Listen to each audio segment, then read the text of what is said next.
క్యాలీఫ్లవర్ని ఎన్ని రకాలుగా వండి పెట్టినా తినట్లేదా?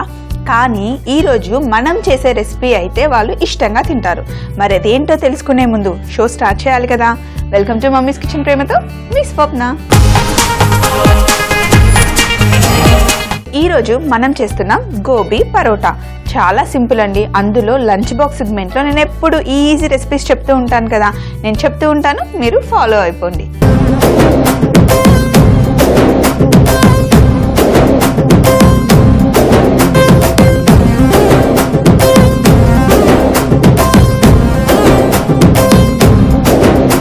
మరి గోబీ పరోటా చేసుకోవడానికి ముందుగా నేను ఆల్రెడీ చక్కగా కడిగి పెట్టుకున్నానండి.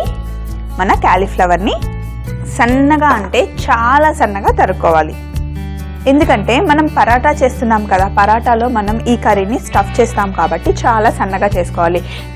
మనం ఎక్కువ పెద్ద పెద్ద ముక్కలు కట్ చేసుకున్నాం అనుకోండి, పరాటా చేయడానికి ఈజీగా రాదు. కాబట్టి ఇలా సన్నగా కట్ చేసుకోవాలి.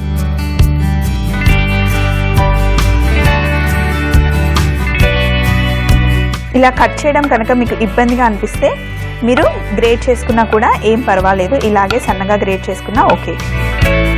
సో క్యాలీఫ్లవర్ని కట్ చేసేసుకున్నాం కదా. ఇప్పుడు స్టవ్ మీద ప్యాన్ పెట్టుకొని ఇందులో కొంచెం నూనె వేసుకోవాలి. కొంచెం నూనె వేడైన తర్వాత మనం తాలింపు చేసుకోవాలి. అయితే తాలింపులో మనం పెద్దగా ఎక్కువగా ఇంగ్రీడియంట్స్ వేయట్లేదు. కాస్తంత జీలకర్ర, అలాగే ముందుగానే సన్నగా తరిగి పెట్టుకున్న పచ్చిమిర్చితో పాటు కాస్తన్ని ఉల్లిపాయలు. సో ఫస్ట్ కాస్తంత జీలకర్ర వేసిన తర్వాత సన్నగా తరిగి పెట్టుకున్న పచ్చిమిర్చి,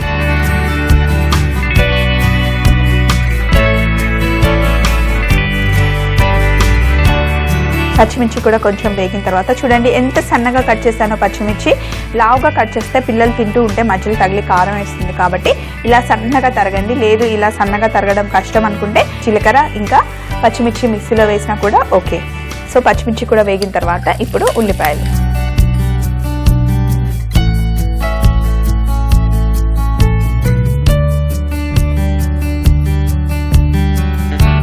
ఉల్లిపాయలు కూడా ఎక్కువగా వేగాల్సిన అవసరం ఏం లేదు, కొంచెం పచ్చగా వేగినా సరిపోతుంది. సో ఇందులో ఉల్లిపాయలకి ఇంకా క్యాలీఫ్లవర్కి సరిపడా ఉప్పు,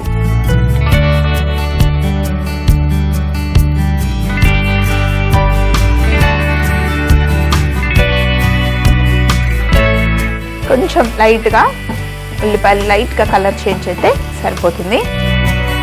ఇందులో కొంచెం కొత్తిమీర, సన్నగా తరిగిన కొత్తిమీర, అలాగే ఇప్పుడు మనం ఇందాక కట్ చేసి పెట్టుకున్నాం కదా క్యాలీఫ్లవర్, దీన్ని కూడా ఇందులో వేసేద్దాం.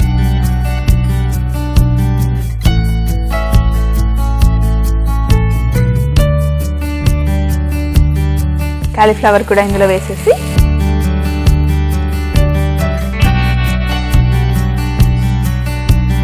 మరి ఎక్కువగా కుక్ చేయాల్సిన అవసరం ఏం లేదు, లైట్గా కుక్ చేస్తే సరిపోతుంది.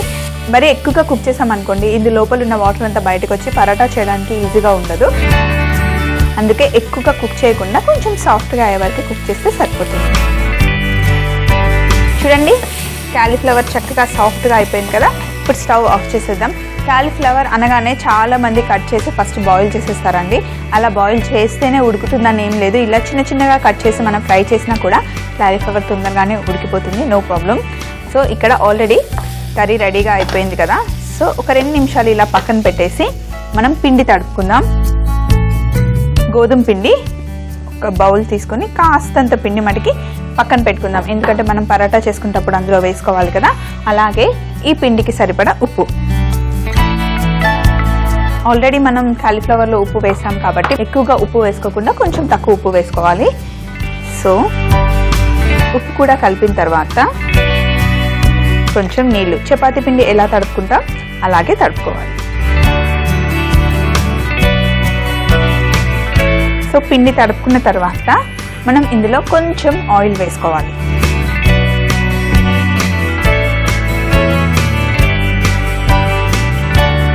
సో నూనె కూడా వేసుకున్న తర్వాత పిండిని మనం ఇలా చక్కగా తడుపుకున్నాం కదా. ఇప్పుడు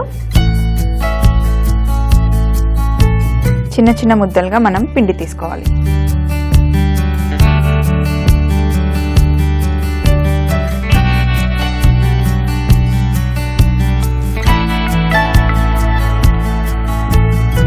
ఫస్ట్ ఒక ముద్ద పిండి తీసుకొని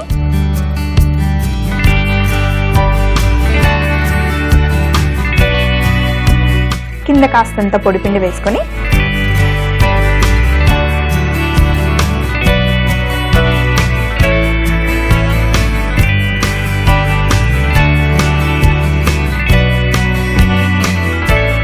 రౌండ్గా చేసుకున్న తర్వాత ఇందులో మనం చేసి పెట్టుకున్న క్యాలీఫ్లవర్ మసాలా ఇందులో వేసేయాలి.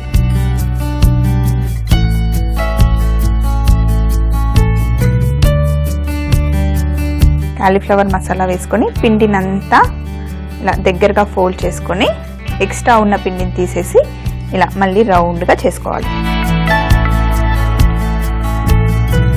మళ్ళీ కాస్తంత పొడిపిండి కింద వేసేసుకొని జనరల్గా మనం ఆలు పరాటా అన్ని పరాటాలు చేసుకుంటాం కదా, అలాగే గోబీ పరాటా కూడా చేసుకోవాలి. సో ఇలా మరీ ఎక్కువగా స్ప్రెడ్ చేయకుండా కొంచెం లైట్గా ఇలా చేతితో చేస్తే సరిపోతుంది. అయితే అన్ని పరాటాస్ చేసినట్టు పెద్దగా కాకుండా ఇలా గోబీ పరాటాని చిన్న చిన్నగా పిల్లలకి చేసిస్తే చాలా బాగుంటాయి. సో ఒకటి ఆల్రెడీ చేసుకున్నాం కదా, ఇప్పుడు మళ్ళీ దాంట్లో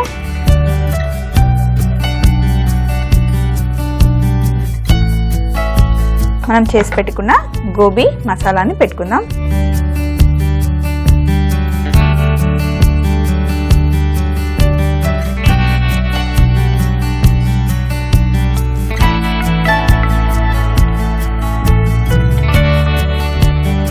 కాస్తంత పొడిపిండి వేసుకుని లైట్గా ప్రెస్ చేసుకోవాలి. మరి గట్టిగా ప్రెస్ చేస్తే లోపల ఉన్న స్టఫింగ్ బయటకు వచ్చేస్తుంది కాబట్టి లైట్గా ప్రెస్ చేసుకున్న తర్వాత పైనుండి చేతితో లైట్గా ఒత్తుకుంటే సరిపోతుంది.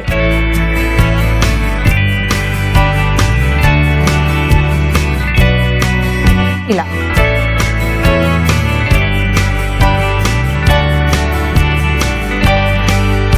సో ఇంకొకటి కూడా అలాగే చేయాలి. నేను ఇది కూడా చేసి పెట్టేసుకుంటాను. ఇక్కడ కాల్చుకోవడానికి పరాటాలు అయితే రెడీగా ఉన్నాయి. సో పొయ్యి మీద నేను ప్యాన్ పెట్టుకున్నాను. ఆల్రెడీ ప్యాన్ కూడా వేడిగా ఉంది. పరాటాలని ఎప్పుడు కూడా నూనెతో కాల్చిన దానికన్నా నెయ్యితో కాల్స్తే మటుకి చాలా చాలా టేస్టీగా ఉంటాయి. కాబట్టి ఫస్ట్ స్టార్టింగ్ కొంచెం నెయ్యి వేద్దాం. నెయ్యి వేసిన తర్వాత పరాటాని తీసుకొని ఒకవైపు చక్కగా కాలిన తర్వాత రెండో వైపు కూడా కాల్చుకుందాం. మళ్ళీ పైనుండి ఇంకా కొంచెం నెయ్యి వేద్దాం.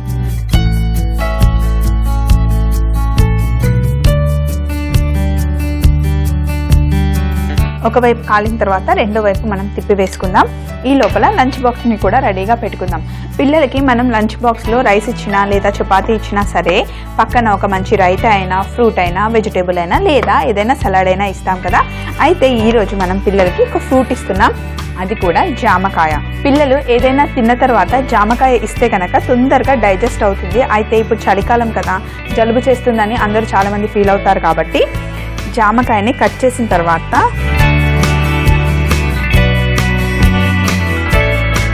పిల్లల కోసం కొంచెం చిన్న చిన్న ముక్కలుగానే కట్ చేద్దాం. పరాటాని సెకండ్ వైపు తిప్పేద్దాం.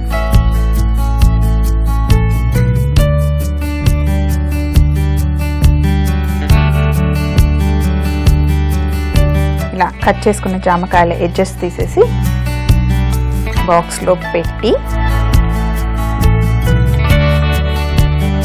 ఇప్పుడు జామకాయ పైన కాస్తంత ఉప్పు, అలాగే లైట్గా మిరియాల పొడి,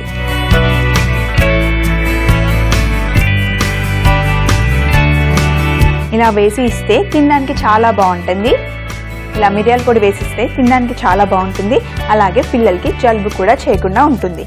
సో దీన్ని ఇలా పక్కన పెట్టేసి ఇప్పుడు పరాటాని ఇంకో వైపు కూడా చక్కగా కాల్చుకుందాం. చూడండి, ఇలా మంచి కలర్ వస్తే రెండు వైపులా కాలిందంటే మన గోబీ పరాటా కూడా రెడీ అయిపోయినట్టే. సో మనం 3 పరాటాలు చక్కగా ఇలా రెండు వైపులా కాల్చుకున్నాం అనుకోండి, ఈరోజు లంచ్ బాక్స్ పని అయిపోయినట్టే. కావాలి అంటే మీరు నూనెతో కూడా కాల్చుకోవచ్చు, కానీ నెయ్యితో కాల్చుకుంటే మటుకి చాలా బాగుంటుంది.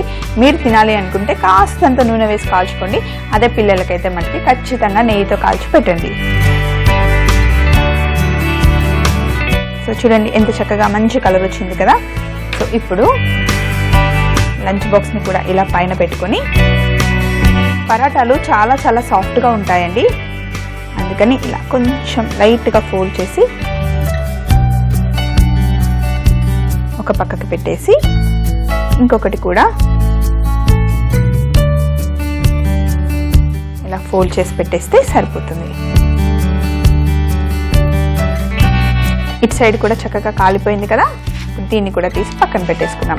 ఇంట్లో ఎంతమందికి మీరు బాక్స్లు కట్టి ఇస్తున్నారు ప్లాన్ చేసుకొని పరాటా చేసి పెట్టండి. వాళ్ళతో పాటు మీకోసం కూడా ప్లాన్ చేసుకోండి.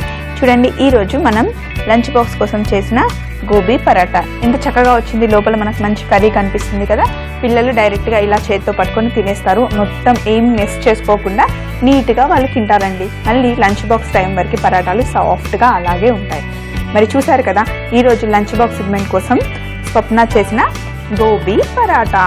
గోబీ పరాటా తయారు చేయ విధానం: ముందుగా కాలీఫ్లవర్ని చిన్న చిన్న ముక్కలుగా కట్ చేసుకోవాలి. తర్వాత ఒక ప్యాన్లో నూనె, జీలకర్ర, పచ్చిమిర్చి, ఉల్లిపాయలు, ఉప్పు, కొత్తిమీర వేసి కట్ చేసి పెట్టుకున్న కాలీఫ్లవర్ని వేసి కుక్ చేసుకోవాలి. తర్వాత ఒక బౌల్లో గోధుమ పిండి, ఉప్పు, నీళ్లు, నూనె వేసి కలుపుకొని చపాతీ పిండి లాగా కలుపుకోవాలి. తర్వాత మనం చేసి పెట్టుకున్న కాలీఫ్లవర్ మిశ్రమాన్ని చపాతీ పిండి మధ్యలో పెట్టుకుని ఫోల్డ్ చేసి పరాటా లాగా ఒత్తుకొని నెయ్యి వేసుకొని రెండు వైపులా కాల్చుకుంటే మనకి కావాల్సిన గోబీ పరాటా రెడీ. ఒకవేళ మీరు కనుక ఈ రెసిపీని మిస్ అయిపోతే సబ్స్క్రైబ్ అవ్వండి www.youtube.com/etv అభిరుచి.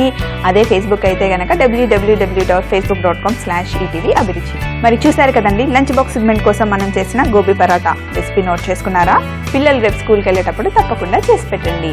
మరొక సరికొత్త రెసిపీతో మళ్ళీ మీ అందరి ముందుకు వచ్చేస్తుంది స్వప్న రేపు మధ్యాహ్నం మమ్మీస్ కిచెన్లో ఎంతో ప్రేమతో. మరి అప్పటి వరకు ఈ రోజుకి బై బాయ్.